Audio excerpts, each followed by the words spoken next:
Welcome to Civic Warriors, brought to you by Witham.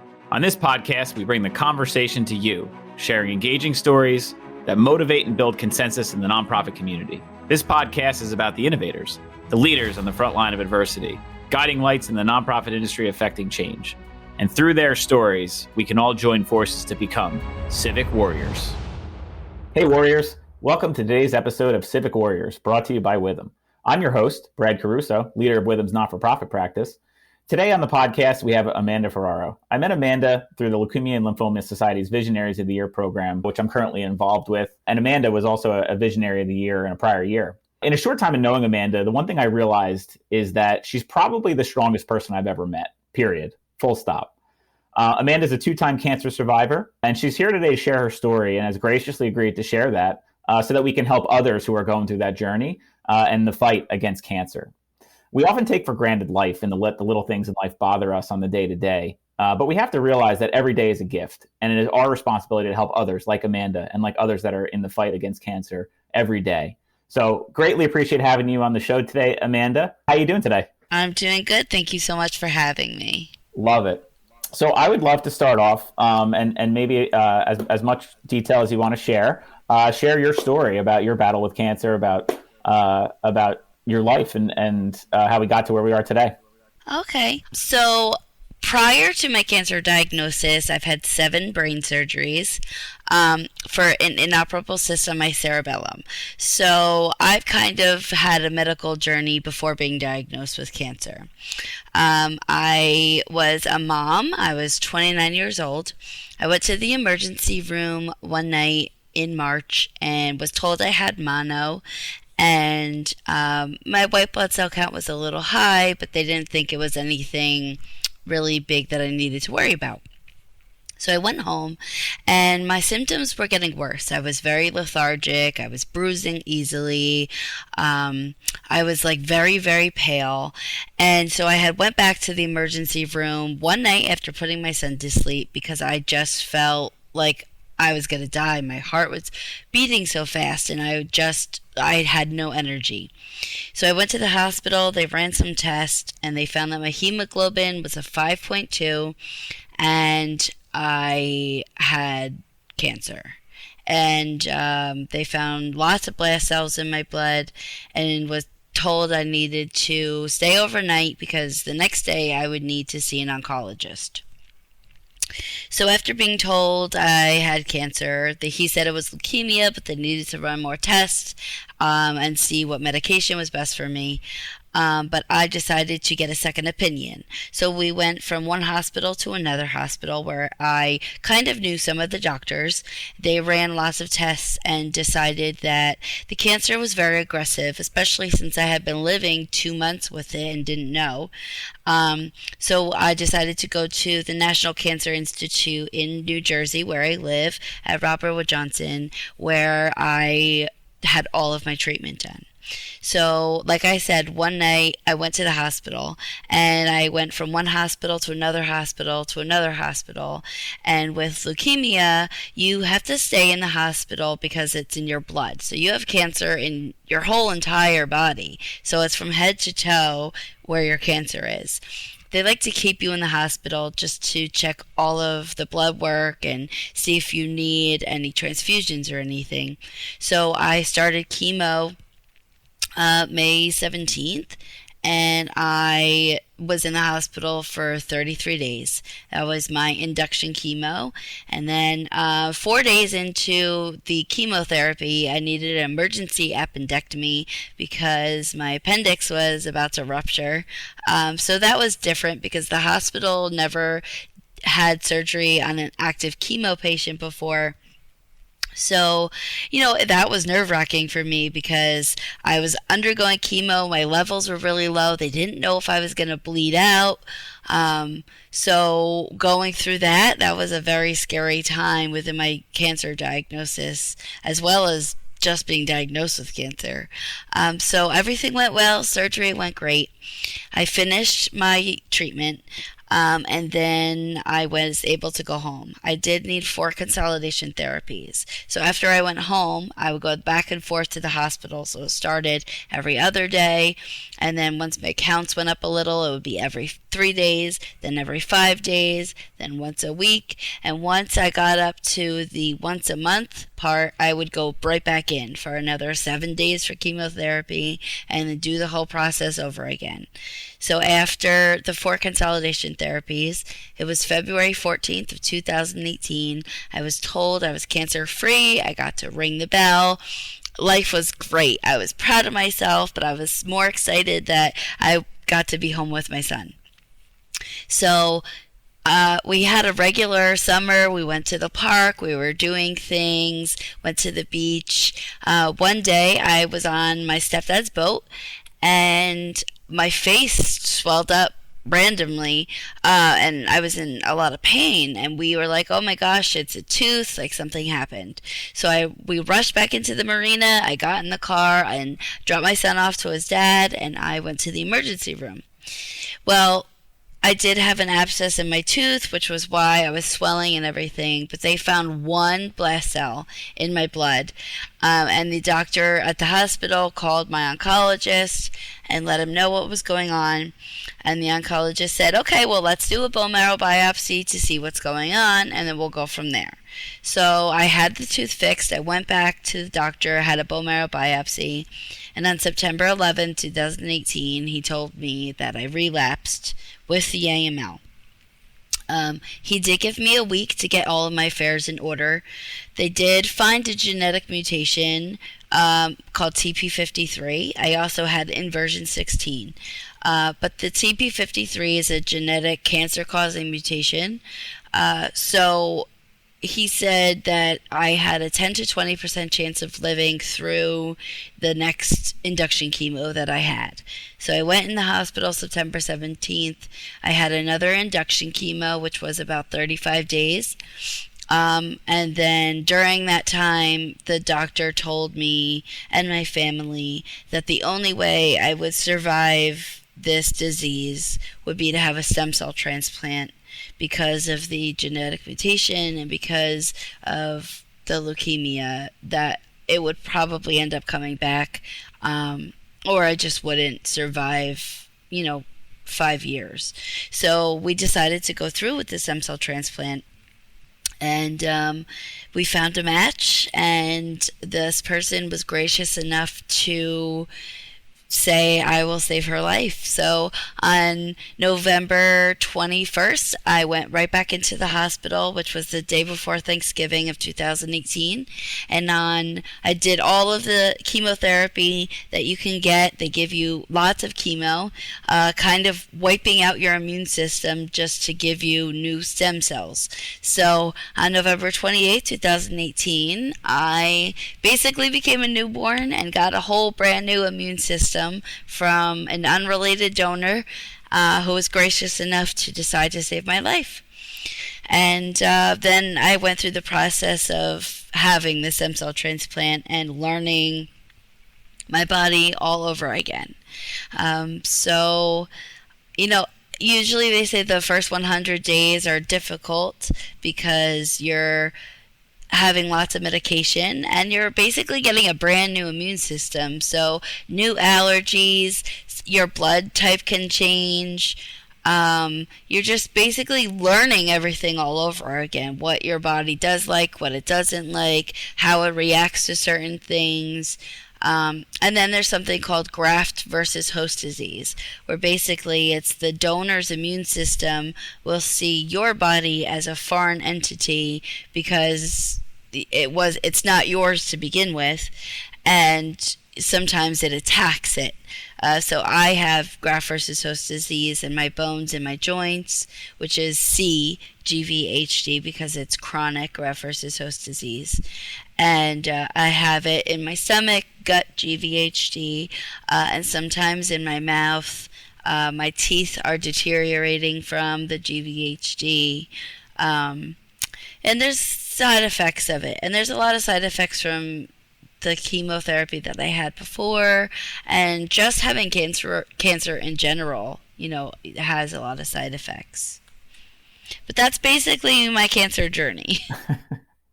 It's a long journey, and even after the fact of going through all that, still experiencing side effects of the different treatments that occur. Still, you're still experiencing a lot of negative effects. However, on the very positive side, you've made it through that, and certainly are living well now, other than a lot of these complications. But I can't imagine the time going through all of this, and the mental fortitude that you have to make it and to continue to move forward.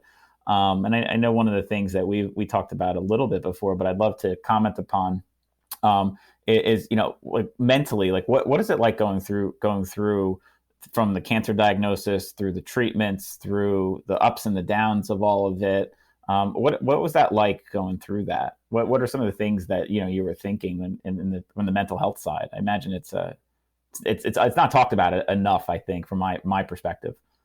Yeah, absolutely. So, I'm an AYA, so adult and young adult and adolescent. I was 29 when I was diagnosed. So basically, from like 18 to 40. And if you think during that time, what happens in your like adult life? So you're starting a family, you're graduating college, you're going into your career, big things are happening, buying a house, all of these things. And then you get thrown a cancer diagnosis in the middle of it. So I was a mom. I was a stay-at-home mom to a 3-year-old little boy. And with 3 words, "you have cancer," my life completely changed because I had to stay in the hospital, for over a month. So for me, I got very depressed because I missed my son. I wasn't allowed to see him. He felt abandoned. He, was crying on the phone, begging for me to come home. And, sometimes he would say, "Mom, I'm sorry, I was bad, come home," thinking it was his fault that I wasn't there. And that was so hard for me because I wanted to be strong for him and I wanted to be strong for my family. But I was upset that I had cancer. I was mad that I had to be in the hospital away from my son.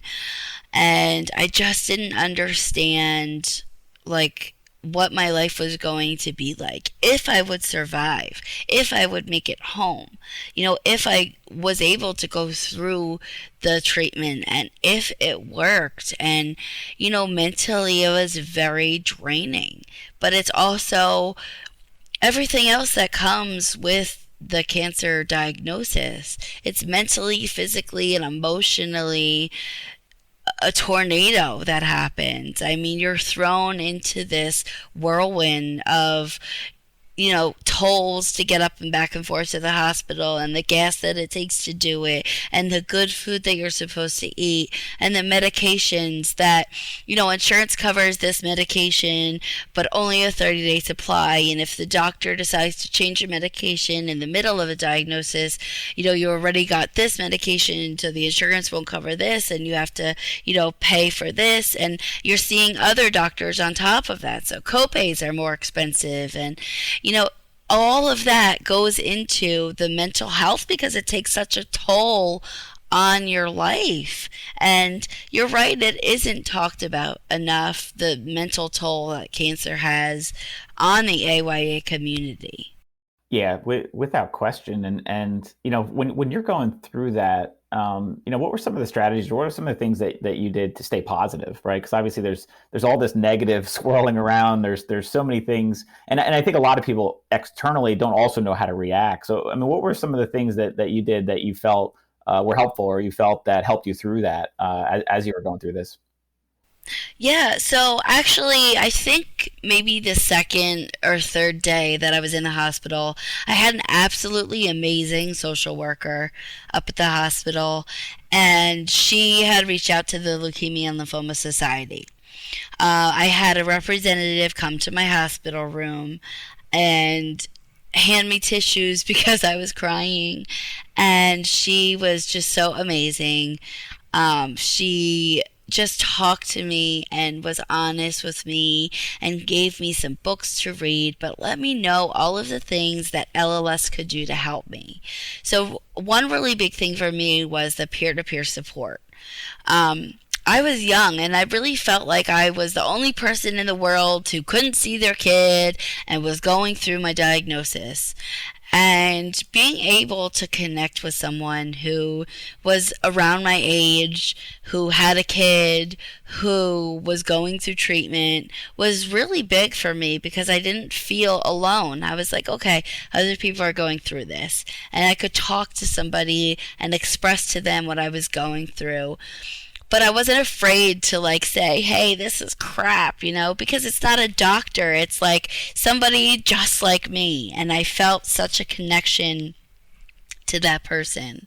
And then once I was diagnosed with cancer, I also started a Facebook page where I would write every single day. I have a very large extended family, and I kind of wanted to keep them up to date with what was going on. And instead of 100 text messages and phone calls every day, I decided to start a Facebook page so I could share my journey and let them know what I was going through. And that was big for me because there was so much support when I would do live videos, but I was also open and honest with them. So I shared my mom shaving my head for, when I decided that I wasn't going to lose my hair, I was going to cut it off myself. And I shared that on live video. And it's still up there, and people can see it. And family members shared it with other people they knew that were going through a cancer diagnosis. And then I started having other cancer patients reach out to me and say, wow, you're so inspiring. Like, I thought I was the only person going through this. Like, thank you for sharing this.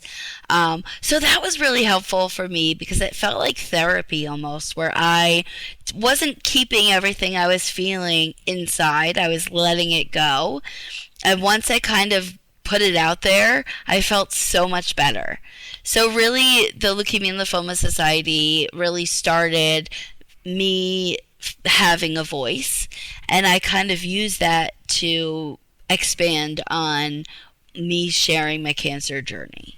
No doubt. And I love that they were able to connect you, LS was able to connect you on a peer-to-peer level, because you're right. Like, the last thing you want is someone saying, oh, I understand what you're going through, but do people really understand what you're going through? Probably not. However, if they're either in the same boat or have experienced it in the past, yeah, that's actually true. They do know what you're going through, and they're probably more likely to listen, because they're like, they knew that that's what they wanted, was someone just to listen, someone just to hear what they were having to say. And that's, I think it's a very strong case too, that you did share that, right? And you mentioned that it was empowering to share that, which is great, but it's also scary, I would imagine, to, you're also putting your life out there for the public to see. I imagine that, there's probably some reservation about that, but at the same token, you did it, and it was a positive. And I'm sure a lot, the second people see that, I think everyone in the world really does want to help people. I think a lot of us just don't know how. I think that's what I boiled it down. I know with myself, sometimes I just don't know how. And I think there's a lot to be said about that. My grandfather was diagnosed with cancer, and we found out a little bit later on in the process. He didn't share it with people. And, I'll be quite honest, when we heard that, and I think I was 22 at the time. I'll still consider myself a kid at that time. I didn't know how to react. I didn't know what I should say. Like, do I try to, talk to my grandma about it, my Mimi about it? Do I try to console them about it? Do I ask them questions? Do I not ask them questions? Should I be supportive? Should I like leave them their space? Like, and I felt, years later, I feel bad about it, that I probably wasn't more, because I had a reservation. I wasn't sure what to do, and wasn't sure, how to go about that. So really, I mean, what I be curious now is, as you went through it, you have family members, you have friends, what advice do you share to family members and friends when they have a loved one who has cancer, who's in that battle? How should they be thinking about it? Or from your perspective, what do you wish someone did or didn't do, as you were going through it? Yeah. So I like to say that, when someone is diagnosed with cancer, it's not just them diagnosed. It takes a toll on the whole family. So, my son, my fiance, his mom moved in with us to help take care of my son. My parents, who had a kid who, was undergoing cancer treatment, who was told, she might not make it. That's hard. I like to share with people that sometimes when you're diagnosed with cancer, you don't want to talk about it. It can be hard. It can be mentally, you put a wall up and you don't want to talk about it and you just want to go through your journey. And some people like to talk about it and get it off their chest. So ask them if you want them, do you need help grocery shopping? I'm going to come over and I'm going to do your laundry for you. I'm going to take your kids to the park one day. I'm going to take them to a movie. They can stay at my house. Send, Meals on Wheels over. They have lots of things for cancer patients where you could drop off food. You can have different people make different food, have a schedule, and have different family members drop things off to the house. You have DoorDash now. You have Uber Eats. You could send them something. Little things like that people don't think about. Do you need help going to the doctor's office? Do you want me to sit there with you when you're going through chemo? Funny little packages. My friends would do Zoom meetings where they would do karaoke and I would watch from my hospital bed laughing. They would dress up. I had different wigs at the hospital where I would, everybody would wear one. We would have different ones and we would have just talks about things we were going through. Like every Saturday at 11 o'clock we would have a Zoom meeting. Try to do a schedule because it's not, like I said, it's not just the cancer patient, it's their family as well. So GoFundMe's are really awesome, and it's help financially, definitely is amazing because you do go through such a financial whirlwind diagnosed with cancer. But it's like everyday life that they need help with. Does their car need gas in it? Does it need to go to the mechanic shop? Do they need a car wash? Do they need help cutting their grass? Just little things around the house that need to be done. Getting their mail for them, bringing it in. These are all things that don't seem like a lot, but for somebody who's having cancer treatments and doesn't feel well and taking medications and, their family's busy or they have kids, it can be so much help just doing the little things for them. And I like to share that with family members and people who are diagnosed with cancer. What do I tell my family? Those little things help out a lot. But sometimes people don't like talking about a cancer diagnosis, and that's okay.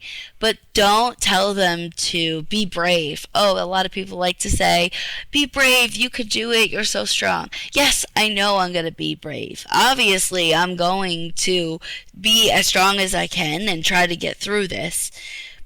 Tell me something I don't know.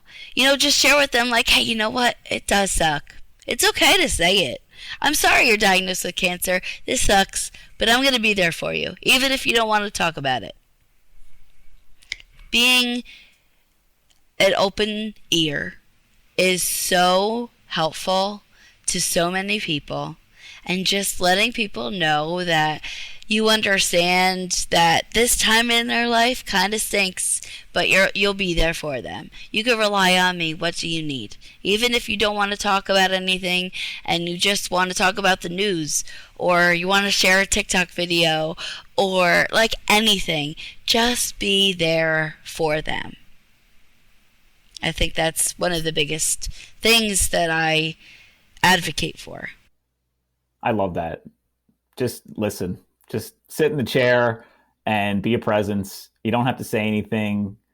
If you want to say something, you'll react or you won't. But really, at the end of the day, if you realize that it's about you, not them, or the person realizes it's about you, not them. And at the end of the day, though, we all don't know. But I think everybody can relate to that. And everybody can relate, regardless of what you're going through, that sometimes you just want someone to listen. You just want someone to do the simple things. And you don't need to ask, yeah, go collect, go get the mail. Yeah, the reality is that having that listening voice, and just knowing that you're not going to have the answers, and people don't want to hear cliche lines. People just want friends. People want family. People want people there with them to support them. And I appreciate you sharing that, because it's a powerful thing, and not everybody necessarily experiences it, but I think in everybody's life they experience it, either a family member, a friend, personal connection, a loved one. I mean, there's always someone who's always affected. So it's such powerful advice, and appreciate you sharing that. From an LLS perspective, I know you mentioned the peer-to-peer support. What other ways was LLS involved in your cancer journey? Were there other ways that they were supporting you? Other ways that they representatives of their organization were helping you? Oh, absolutely. So they have copay assistance, which helped greatly with a lot of the medications or going to the pharmacy and picking things up, going to different doctors. I had the copay assistance. They have financial grants that they, were able to donate to me. And that helped with so much: gas, tolls, food, rent, everything really. And it's just, the LLS is so amazing. They're such a great organization. It's not really just about the money to them, it's about the person. And I really like to say LLS is like family to me, because I relied on them so much during the first initial, diagnosis. And then when I relapsed with cancer, they were like one of the very first phone calls I made, because I knew they were going to be there for support for me, and I knew that I could rely on them. And I knew that they understood kind of what I needed and what my journey would look like. And they do have like a 24/7 call line. You can call in whenever you want to, talk to somebody. They'll send you resources. They have books that you can learn about your cancer diagnosis. They have journals that help you, with questions for your doctor, and to write things in where you may have a question. Medication journals that you can keep. They're just so wonderful. They have so many resources, and they really did help me out. Like I said, peer-to-peer support, financially, emotionally. They really were a shoulder to cry on for me, and I'll never forget that. And I'm such a big advocate for LLS, because they just... A lot of people like to say, okay, yeah, they're great for leukemia and lymphoma. But what people don't realize is 34 out of the 40 medications since 2019 that were approved by the FDA came from LLS scientists. 70% of the medications that are out there today were made by the Leukemia and Lymphoma Society research teams. A lot of the medications for childhood cancers, breast cancer, pancreatic cancer, started from LLS researchers that made these drugs that work better for breast cancer. So when you're supporting the Leukemia and Lymphoma Society, yes, a lot of it is for blood cancer patients, but the research part of that helps across the board, and they're really changing cancer patients' lives. So for me, LLS is a huge support for all cancer patients, and they help out with so much, and they're so supportive, not just for me, for my family as well. They have support groups for, caregivers and people who take care of cancer patients. They have a great staff, and they have wonderful events that, spotlight cancer patients, that really make you feel special. And they're just absolutely amazing. It's so great to hear. You don't always hear the personal stories directly on how organizations help, and even like the exponential or the tertiary impact that organizations have. Like you said, it's it's one thing to support the cause of your organization. It's another thing when that cause also supports other causes, or, in this case, there are multiple different types of cancer out there that have varying different effects, but, the research they're doing affecting blood cancers affects many other types. And a lot of that research is groundbreaking and has a lot of impacts on a variety of levels. And so, knowing that there's kind of third order consequences in a positive way of everything that's done, dollars multiply to a degree. It's great to hear. It's great to hear that they were there for, like, there were resources that were on the ground helping you as you were going through it. Like, that's also something you don't always hear. So appreciate you sharing that about LS itself and the work they do. Switching gears a little bit, just I know in talking with you, something that I thought was awesome. So you have a connection with the WWE, or you like the WWE. And, oh yeah. Tell us a little bit about that and your friend in the WWE. So I actually have my belt here. Oh, there you go. So my son loves WWE. He loves Stone Cold and Roman Reigns, and he had a trampoline. He loves pretending he's a wrestler. So when I came home from my second induction chemo, it was October 22nd. Monday Night Raw was on when I got home, and on that particular episode, Roman Reigns announced that he had relapsed with leukemia, and he had to denounce his title because he had to, go in for treatment. My son watched that live feed, and it changed the trajectory of how my son understood my cancer. And it really made him realize that, hey, my mom has leukemia too. Like, oh my gosh, my hero has leukemia. Like, he is a strong wrestler. My mom must be strong too. And going further, like, I would explain to him how I was feeling through wrestling terms. So he was 4 years old, and, telling him that I had lower back pain, and the chemo was making me feel sick. He didn't really understand that. So I would say, oh, mommy feel like I got suplexed, or I would feel like Roman Reigns Superman punched me. And he saw the wrestlers on TV like pretending they were hurt, or oh my god, he hurt me so bad. So when I would say mommy feels like she's hurt, he would say, oh, okay, it feels like mommy got suplexed by Roman Reigns, and her back hurts. So we correlated wrestling terms to how I was feeling, and my son didn't see my diagnosis as something bad. He saw it as, like, I was just like Roman Reigns, and I was going through what he was going through, and, maybe my mom could be a wrestler. And it changed, really. Roman saved the relationship I had with my son. He really felt abandoned.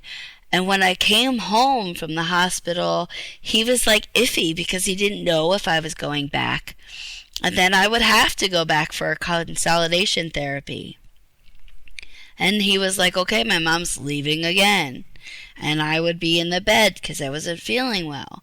So when I was able to show him, like, hey, Roman's going through what I'm going through, and, pretending we are WWE superstars, and, just sharing wrestling terms with him, it really just changed how he saw me. And that was amazing for me as a mom, because I was able to really just open my son's eyes to what cancer was through the WWE. And I know it wasn't easy for Roman to publicly announce that. Like I said, some cancer patients don't like talking about what they're going through. And he could have easily said, like, I am going through something, and I will be back, whenever. But he chose to announce that he relapsed.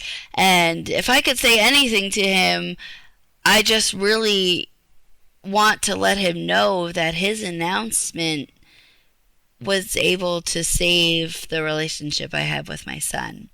We were actually able to meet him via Zoom through the Leukemia and Lymphoma Society for the random acts of light that they have.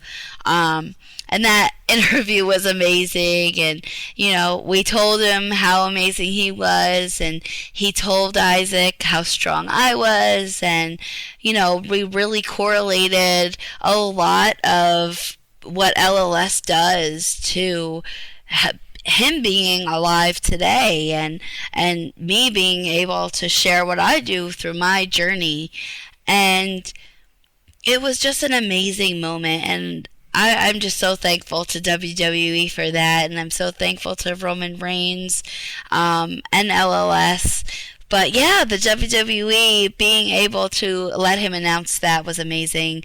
We actually were gifted tickets to go to WrestleMania, which is great. I have a picture next to a poster, and he had, the leukemia awareness ribbon on his shirt, and he raised awareness about the Leukemia and Lymphoma Society as well as leukemia, which was great, for leukemia survivors to be like, oh yay, like I can wear a Roman Reigns shirt and I can feel like a superhero just like he does.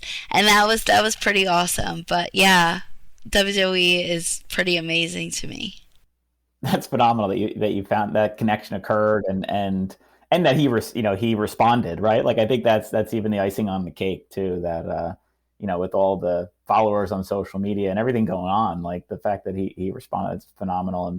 And just knowing that you have that connection, like being able, especially to a young child, like drawing a connection to something that they follow on TV or they follow in life is, oh yeah, I got power bombed through a table. That's how I feel. They're like, oh yeah, that sounds terrible. So you must not be feeling good, huh? Right, and especially being 4 years old, sure. Not understanding. But actually, it really did change the way he saw things. He actually ended up writing a book called My Mom Got Sick, and he started his own website called cancerisanimposter.com. And we just have videos of kids talking about cancer and what cancer is to them, and different books that parents can give their children to read or read to them. His book is super easy. He was 5.5 when he wrote it. It has little smiley faces in the book because, when children are little, we say, here's the smiley faces from like 1 to 5. How are you feeling? Sad, happy, like medium. So we put smiley faces in the book so that, it was easier for kids to understand how he felt when mommy was sick or had sleepovers at the hospital. And it's very relatable. Like I said, he wrote it through play therapy, and we published it for other cancer patients to have as well. And when he wrote that book, I started my website that I have called Cancer is an Asshole, because it is. And, it's just a line that people can say, hey, you know what? Cancer is an asshole. And it's relatable across the board. It doesn't matter what cancer you have. And I have hundreds of resources on there for cancer patients. I kind of want it to be like a one-stop shop. Things from lawyers, because sometimes you don't get disability right away, and sometimes you don't get Social Security. Sometimes you have to fight it. Sometimes insurance doesn't cover things. Medical expenses from different vacations that are out there. I know sometimes like adults don't get certain things. I know there's a lot of charities for children, but sometimes AYA community needs things also, but there isn't, or they don't think there is.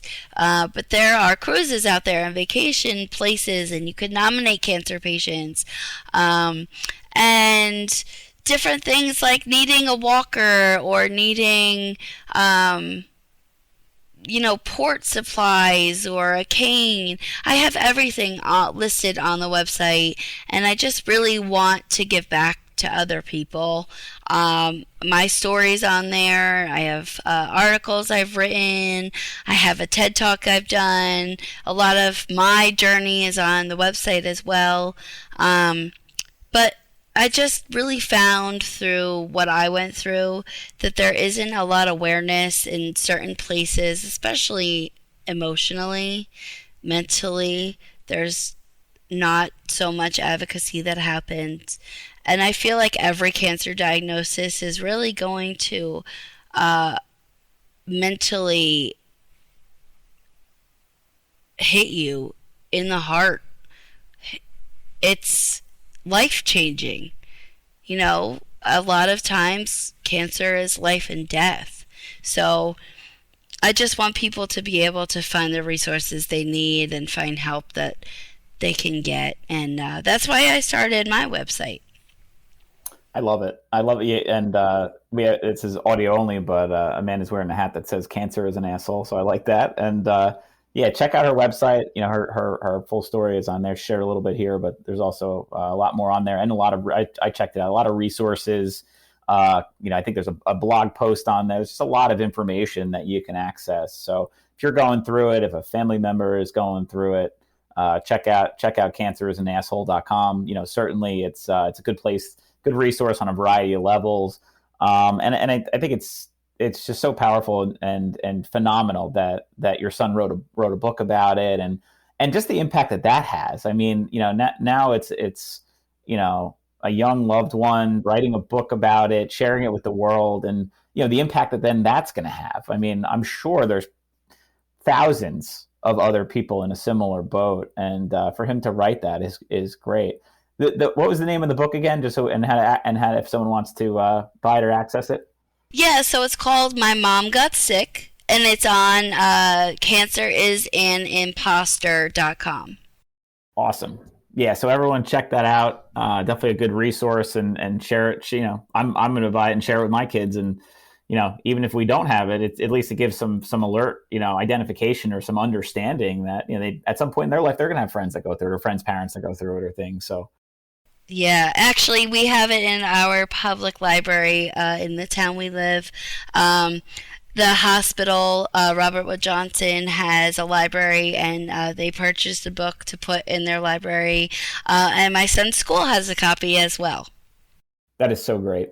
So as far as supporting, I know as part of the Visionary of the Year program, I'm going through that right now. We set a goal to raise $75,000 for LLS, and I have a feeling that we're going to exceed that number based on a lot of conversations. And, I hope everyone can listen to this podcast and hear the benefit of why those dollars are important and what they go towards and how they help people.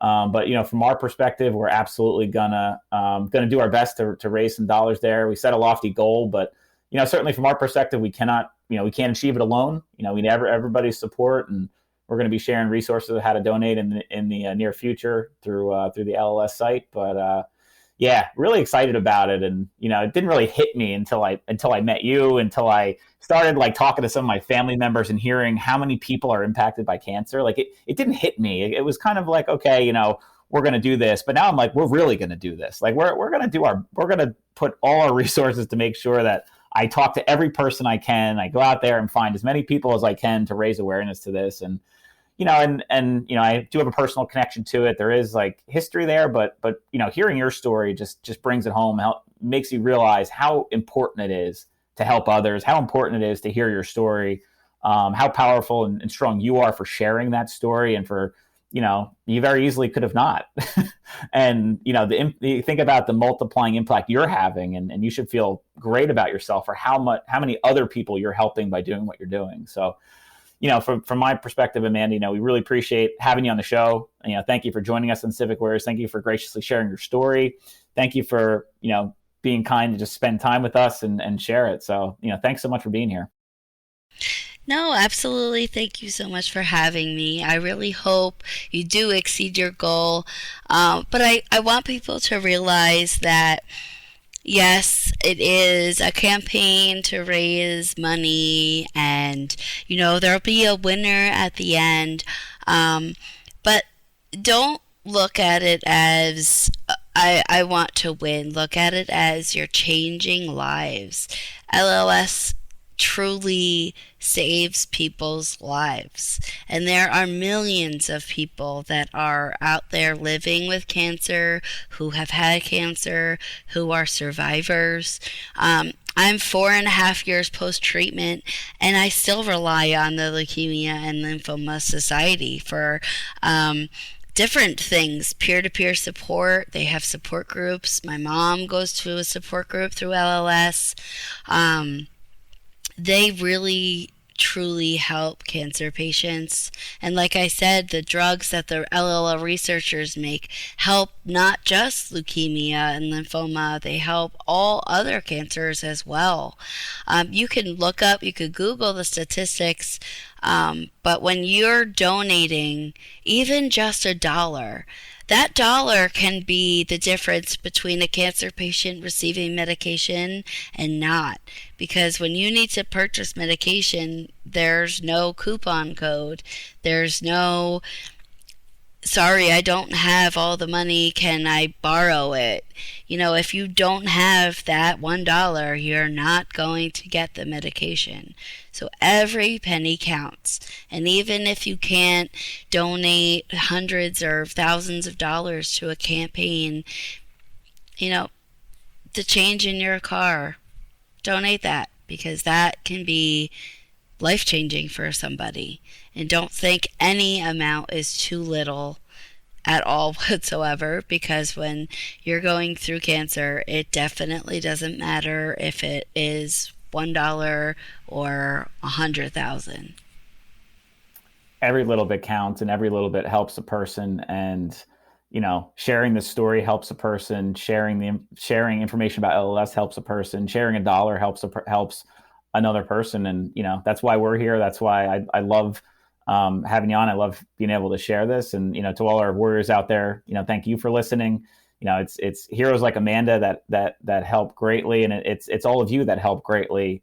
As Amanda said, every little bit counts. Every little bit goes towards a wonderful cause that's doing their best to fight something that is an unfortunate truth and reality. And cancer sucks, but at the end of the day, we're all here to do our best to help others. And love that we can share this information. So thanks so much, everybody, for listening. Thanks for being here, Amanda. And we look forward to having everyone back in another episode of Civic Warriors in the future, and continuing with our LLS campaign that we're going through. So thanks so much, Amanda. Thank you.